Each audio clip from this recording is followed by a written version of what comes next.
तो देखो, अब देखो, एक और क्वेश्चन मैं तुम लोगों को दिखा रहा हूँ। ये क्वेश्चन भी तुम्हारा स्टैक का ही क्वेश्चन है, और ये भी तुम्हारा स्टैक का ही क्वेश्चन है, ठीक है। और ये भी डिफ़िकल्ट क्वेश्चन में से ही आता है। तो यहाँ पे पहले तुम्हें दिख रहा होगा एक लंबा सा सी कोड दिया हुआ है। देखो, एक बहुत ही बड़ा सी में कोड दिया हुआ है, और उसके बाद बोला है कि अगर मैं इनपुट में इस चीज़ को पास करता हूँ तो मुझे आउटपुट में क्या मिलेगा। ठीक है, कोई बात नहीं, चलो देखते हैं क्या है क्वेश्चन।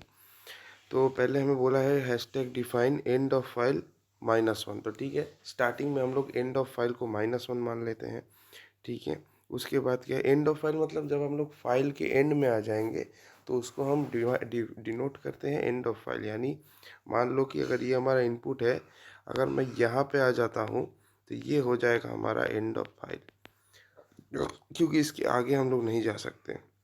तो स्टार्टिंग में तो आपका एंड ऑफ फाइल -1 ही रहेगा, इसमें तो कोई डाउट है नहीं। स्टार्टिंग में आपका एंड ऑफ फाइल -1 है, कोई प्रॉब्लम नहीं है। आगे क्या बोला है देखते हैं। बोल रहा है वॉइड पुश, ठीक है, पुश करना है। एक पुश करने के लिए फंक्शन बनाया गया है, फिर पॉप करने के लिए एक फंक्शन बनाया गया है, फिर फ्लैग एरर का एक फंक्शन बनाया है, फिर मेन पार्ट में आए। मेन पार्ट में 4 वेरिएबल है, CMNR। अब देखो यहाँ पे एक वाइल लूप चल रहा है। वाइल सी इक्वल टू गेट केयर not equal to end of file, मतलब जब सी में हमेशा क्या हो रहा है, गेट केयर फंक्शन के थ्रू हम क्या कर रहे हैं, कैरेक्टर ले रहे हैं और उसी कैरेक्टर को हम सी के अंदर डाल रहे हैं। और ये वाइल लूप कब तक चलेगा, जब तक हम लोग फाइल के एंड में नहीं पहुंच जाते हैं। तो सबसे पहले गेट केयर फंक्शन जैसे मैं यूज़ किया, सबसे पहले जैसे मैं गेट केयर यूज़ किया, मुझे कौन सा वैल्यू मिला, मुझे 5 मिल गया। तो सी का वैल्यू क्या हुआ, सी का वैल्यू 5 हो गया, ठीक है। फिर क्या बोला है, अब देखो यहाँ पे बोला है अगर इफ़ डिजिट इस डिजिट है, अगर डिजिट होता है, अगर हमें जो मिलता है अगर वो डिजिट है तो उसे हमें स्टैक के अंदर पुश करना है। चलो ठीक है, तो सबसे पहले मुझे सी का वैल्यू 5 मिला, तो 5 क्या है, एक डिजिट है, तो भैया हम इसको स्टैक के अंदर पुश कर देते हैं, ठीक है। फिर क्या हुआ, फिर मैं वापस से लूप चलाया, फिर मैं वापस से गेट केयर फंक्शन यूज़ किया।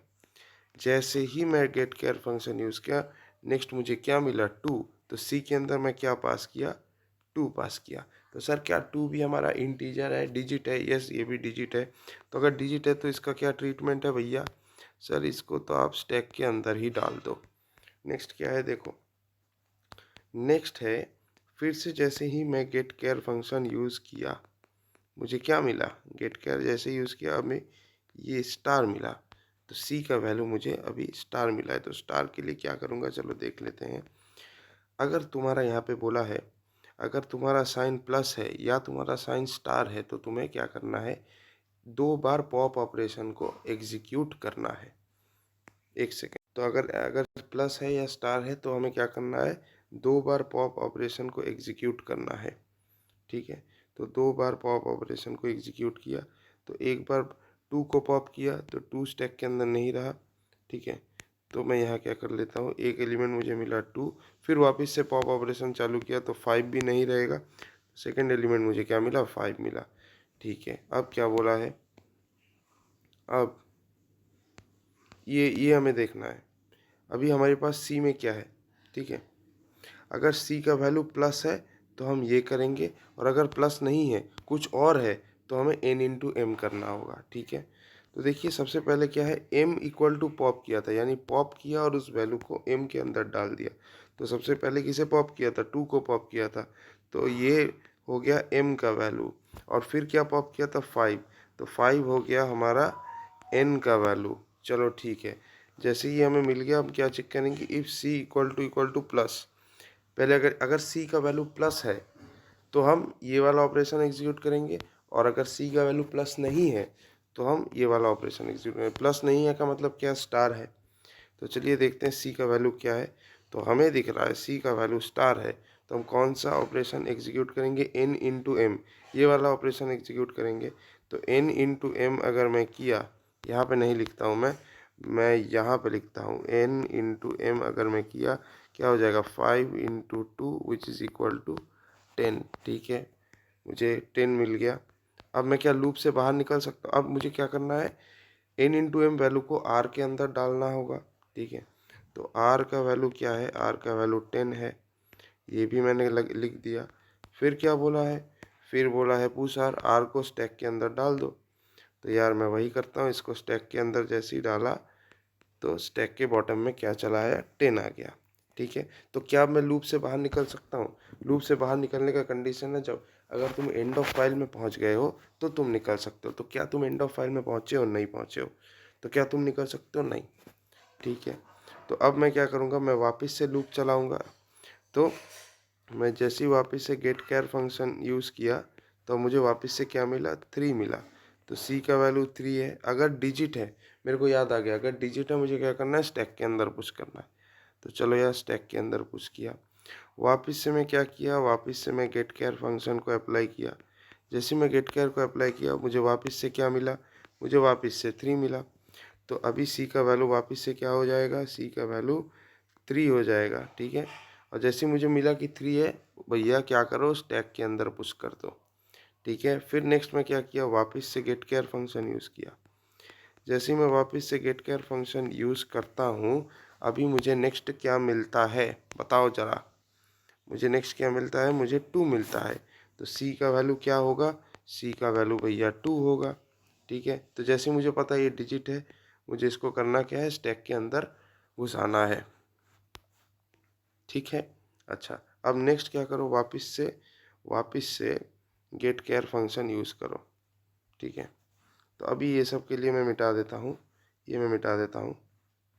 अब वापस से मैं गेट केयर फंक्शन यूज़ कर रहा हूँ। जैसे ही मैं गेट केयर फंक्शन यूज़ करता हूँ मुझे क्या मिलता है, देखो ध्यान से देखना, ये 2 हट गया, मुझे क्या मिला, नेक्स्ट लूप में चला प्लस मिला। तो c का वैल्यू प्लस हो गया, c का वैल्यू हमारा क्या हो गया, प्लस हो गया। तो जैसे ही मुझे वैल्यू प्लस मिलता है, ठीक है, रुक जाओ मैं इसको यहाँ पे मार्क कर देता हूँ कि मैं यहाँ पे हूँ। जैसे ही प्लस मिला तो यहाँ पे क्या है, कोड क्या लिखा हुआ है, अगर तुम्हारा c प्लस है या स्टार है तो मुझे क्या करना पड़ेगा, एक बार पॉप करके उस वैल्यू को m के अंदर डालना है और दूसरी बार पॉप करके वैल्यू को n के अंदर डालना है। तो मैं यहाँ से एक पॉप किया, ठीक है, यहाँ से एक पॉप किया और इस वैल्यू को m के अंदर डाला, यानी m इक्वल टू 2।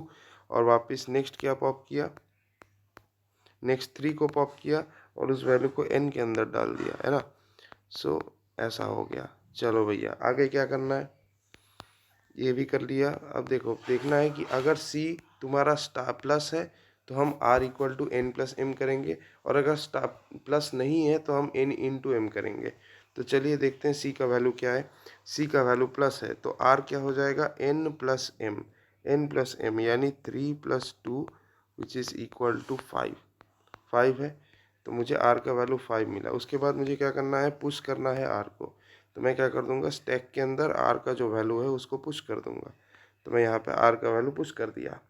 नेक्स्ट क्या करना है, अब क्या मैं लूप से निकल सकता हूँ, नहीं, अभी भी लूप से नहीं निकल सकता। क्यों, क्योंकि यार कैसे निकलूंगा, मैं एंड ऑफ फाइल में नहीं पहुँचा हूँ ना, फाइल के एंड में नहीं पहुँचा हूँ। तो मुझे वापस लूप को क्या करना है, मुझे वापस लूप को चलाना पड़ेगा। तो जैसे ही मैं चलाता हूँ वापस से वो इंक्रीमेंट होके स्टार के ऊपर आ जाता है। तो अभी c का वैल्यू क्या है, अभी c का वैल्यू, जैसे मैं गेट केयर फंक्शन को यूज़ करता हूँ c का वैल्यू क्या मिलता है, जैसे गेट केयर मैं सेकेंड टाइम यूज़ करता हूँ तो मुझे क्या मिलता है, c का वैल्यू स्टार मिलता है कि नहीं। देखो c का वैल्यू स्टार मिला। तो अब वापस कोड में आओ, क्या बोला है, अगर c प्लस है या स्टार है तो हमें क्या करना होगा, एक बार पॉप करके वैल्यू को m में डालना है, दूसरी बार पॉप करके वैल्यू को n में डालना है।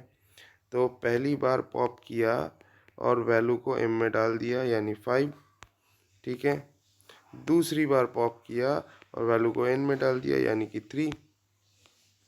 चलो अब नेक्स्ट क्या करना है, नेक्स्ट बोला है कि अगर c का वैल्यू तुम्हारा प्लस है तो ये करो, अगर प्लस नहीं है तो मल्टीप्लाई करो। तो c का वैल्यू क्या है, c का वैल्यू स्टार है।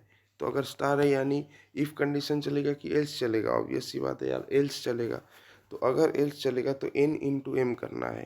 तो n इंटू एम अगर मैं किया, n इंटू एम करना है r, और उस वैल्यू को r के अंदर डालना है। तो n इंटू एम यानी 5 इंटू 3 किया और उस वैल्यू को आर के अंदर डाला, यानी आर की वैल्यू कितनी हो गई, आर की वैल्यू 15 हो गई। जैसे ही आर की वैल्यू 15 हो गई, मुझे उसको देखो नेक्स्ट क्या बोला है, स्टैक के अंदर पुश करना है। तो यार कोई बात नहीं, मैं स्टैक के अंदर वैल्यू को पुश कर दिया, ठीक है, स्टैक के अंदर वैल्यू को पुश कर दिया। अब नेक्स्ट वापिस से सवाल आता है, क्या मैं लूप के बाहर निकल सकता हूँ? नहीं भाई, मैं कैसे लूप के बाहर निकलूँ? फाइल के एंड में पहुँचाऊँ, नहीं पहुँचाऊँ। तो जैसे ही मैं फाइल के एंड में अभी तक नहीं पहुँचा हूँ, तो वापस इंक्रीमेंट होगा और मैं प्लस पे आ गया, ठीक है। तो अभी प्लस पे आ गया हूँ। तो जैसे मैं गेट केयर फंक्शन यूज़ किया, ठीक है, मान लो मैं गेट केयर वापस से यूज़ किया, तो इस बार मुझे क्या मिला, सी का वैल्यू मुझे क्या मिल गया, प्लस मिल गया, राइट। ये हमें पता चल गया प्लस है लास्ट में। तो अब हम वापस से चेक करेंगे, यहाँ पे क्या बोला है, अगर तुम्हारा सी का वैल्यू प्लस है या स्टार है, इनमें से अगर कोई भी एक ठो है, तो पहले एलिमेंट को पॉप करके एम में डालो, दूसरे एलिमेंट को पॉप करके एन में डालो। तो वही कर रहा हूँ, मैं पहले एलिमेंट को पॉप किया और उसको एम में डाल दिया, ठीक है। और फिर मैं क्या किया, मैं दूसरे एलिमेंट को पॉप किया और उसको एन में डाल दिया। तो ये कुछ ऐसा दिख गया, ठीक है। अब नेक्स्ट क्या करना है, ये करने के बाद ये पॉपिंग का काम हो गया। अब देखना है कि अगर सी का वैल्यू प्लस है तो ये ऑपरेशन करके आर में उस वैल्यू को डालो, अगर प्लस नहीं है तो ये वाला ऑपरेशन करके आर में उस वैल्यू को डाल दो। तो सी का वैल्यू क्या है, प्लस है, सी का वैल्यू क्लियरली दिख रहा है प्लस है। तो अगर सी का वैल्यू प्लस है तो मुझे क्या करना पड़ेगा, r equal to m plus n करना है। तो यानी क्या है, 15 प्लस 10 किया तो आर की वैल्यू कितनी आ गई, 25। और उसके बाद मुझे करना क्या है, मुझे आर को स्टैक के अंदर पुश करना है, ठीक है। तो मैंने क्या किया, जो आर है उसको स्टैक के अंदर पुश कर दिया। सो स्टैक के अंदर क्या पुश हुआ, 25 पुश हो गया, ठीक है, बहुत बढ़िया। आगे करना क्या है, सर अब क्या मैं लूप से बाहर निकल सकता हूँ, बताओ, क्या मैं लूप से बाहर निकल सकता हूँ? हाँ भाई, अब तुम लूप से बाहर निकल सकते हो। क्यों? क्योंकि तुम फाइल के एंड में पहुंच चुके हो, तुम लास्ट प्लस को लिए हो, इसके आगे कोई कुछ है ही नहीं इनपुट में, तो तुम फाइल के एंड में आ गए हो, तो तुम निकल सकते हो, ठीक है। निकलने के बाद क्या बोला है कोड में, अगर सी का वैल्यू नल के बराबर नहीं है, अगर सी का वैल्यू नल के बराबर नहीं है तो एरर जनरेट होगा।